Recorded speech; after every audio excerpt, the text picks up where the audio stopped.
ಈ ಬಿಸಿಲಿಗೆ ಏನಾದರೂ ತಂಪಾಗಿರೋಂಥ ಪಾನಕ ಅಥವಾ ಜ್ಯೂಸ್ ಇದ್ದರೆ ಎಷ್ಟು ಸಖತ್ತಾಗಿರುತ್ತಲ್ವಾ. ಎಲ್ಲಾದರೂ ಹೊರಗಡೆ ಹೋಗಿ ಬಂದರೆ ಸಾಕು ತಂಪಾಗಿರೋಂಥ ಜ್ಯೂಸ್ ಬೇಕು ಅನಿಸುತ್ತೆ. ಹಾಗಾಗಿ ಇವತ್ತು ನಾವು ಆರೋಗ್ಯಕರವಾಗಿರುವಂಥ ಕರ್ಬೂಜ ಪಾನಕ ಮಾಡ್ಕೊಳೋದು ಹೇಗೆ ಅಂತ ನೋಡೋಣ. ನೋಡಿ, ಫಸ್ಟ್ ನಾವು ಕರ್ಬೂಜನ ಈ ರೀತಿಯಾಗಿ ಕಟ್ ಮಾಡಿಕೊಂಡು ಬೀಜನೆಲ್ಲ ತೆಗಿಬೇಕಾಗುತ್ತೆ. ತೆಗೆದುಬಿಟ್ಟು ಇದನ್ನು ಕಟ್ ಮಾಡ್ಕೊಳ್ಳೋಣ. ನೋಡಿ, ಈ ರೀತಿಯಾಗಿ ಕಟ್ ಮಾಡಿಕೊಂಡು ಒಂದು ಕಾಲು ಭಾಗದಷ್ಟು ಅಷ್ಟೇ ನಾನು ಹಾಗೆ ಇಟ್ಕೊತೀನಿ. ಉಳಿದಿರೋ ಪೀಸಸ್ನೆಲ್ಲ ಸಿಪ್ಪೆ ತೆಗೆದುಬಿಟ್ಟು ಇದನ್ನು ಸ್ವಲ್ಪ ಮಿಕ್ಸಿ ಜಾರಿಗೆ ಹಾಕಿಬಿಟ್ಟು ಸ್ವಲ್ಪ ತರಿಯಾಗಿ ರುಬ್ಕೋಬೇಕಾಗುತ್ತೆ.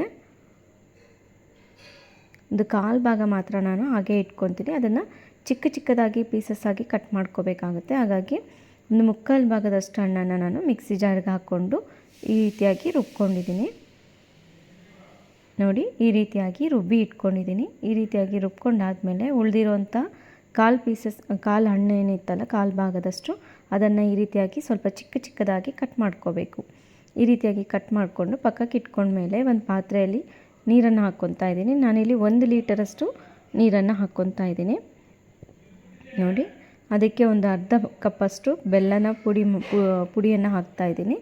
ಅದಾದಮೇಲೆ ಮಿಕ್ಸಿಯಲ್ಲಿ ಏನು ರುಬ್ಬಿಟ್ಕೊಂಡಿರ್ತೀವಲ್ಲ ಅದನ್ನೆಲ್ಲ ಹಾಕ್ಕೊಂಡಿದ್ದೀನಿ.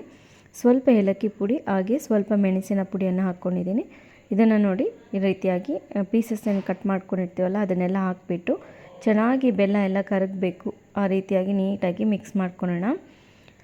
ಬೆಲ್ಲ ಎಲ್ಲ ನೀಟಾಗಿ ಕರಗಿದ್ರೆ ಒಂದೊಳ್ಳೆ ಘಮ ಬರುತ್ತೆ. ಹಾಗೆ ನಾನೊಂದು ಸ್ವಲ್ಪ ಐಸ್ ಕ್ಯೂಬ್ಸನ್ನು ಯೂಸ್ ಮಾಡ್ಕೊಂಡಿದ್ದೀನಿ, ಆಪ್ಷನಲ್ಲು. ಇಷ್ಟ ಇದ್ದರೆ ಸೇರಿಸ್ಕೊಳ್ಳಿ, ಇಲ್ಲಾಂದರೆ ಸ್ಕಿಪ್ ಮಾಡ್ಕೊಳ್ಳಿ. ಈ ಬಿಸಿಲಿಗಂತೂ ಒಂದೊಳ್ಳೆ ಪಾನಕ ಅಂತಲೇ ಹೇಳ್ಬೋದು. ಇದನ್ನು ಸಾಮಾನ್ಯವಾಗಿ ದೇವಸ್ಥಾನದಲ್ಲಿ ರಾಮನವಮಿಗೆ ಕೊಡ್ತಾರೆ.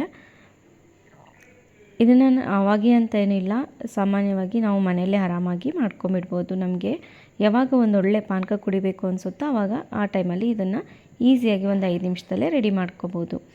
ಈ ವಿಡಿಯೋ ಇಷ್ಟ ಆಗಿದೆ ಅಂದ್ಕೊಂಡಿದ್ದೀನಿ. ಇಷ್ಟ ಆಗಿದರೆ ಪ್ಲೀಸ್ ಲೈಕ್ ಮಾಡಿ, ಶೇರ್ ಮಾಡಿ. ಸಬ್ಸ್ಕ್ರೈಬ್ ಆಗಿಲ್ಲ ಅಂದರೆ ಸಬ್ಸ್ಕ್ರೈಬ್ ಆಗಿ. ಮತ್ತೊಂದು ಒಳ್ಳೆ ವಿಡಿಯೋ ಜೊತೆಗೆ ಭೇಟಿಯಾಗೋಣ. ಧನ್ಯವಾದಗಳು.